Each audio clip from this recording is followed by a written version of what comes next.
say first things first is always put your seatbelt on.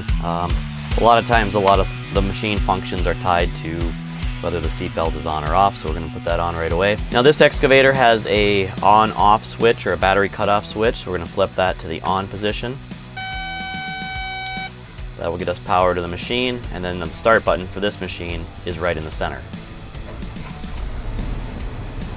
We're going to click OK on our screen, and that's going to get it warmed up. A couple of other functions that are notable. This machine has a dial on the right-hand side here that's going to control your idle speed, so you can turn that up and down.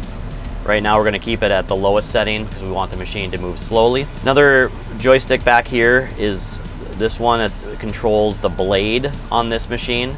So moving that around will also raise and lower your blade. Before a lot of the functions will work also on an excavator, you have to put down the hydraulic cutoff. That's over on the door side of the seat, and then we should be able to move our hydraulics, in this case for the blade, up and down. And then we have our joysticks. The joysticks move both forward, backwards, right, and left. The right side is going to control the boom raising and lowering. So if I pull the joystick back, the boom will raise. If I push the joystick forward, it will lower down. If I move it to the right for out, in for left. The joystick on the left is going to control the shorter stick. So if we go out, the boom moves out with the bucket, in moves it in with the bucket. So you have your bucket control on the right and the second boom control on the left. Now if I move the left joystick right or left, that's going to swing the cab right or left. Move it to the right to go right, move it to the left to go left. So again, I'm doing this all basically at idle speed, getting familiar with all the functions before any kind of movement.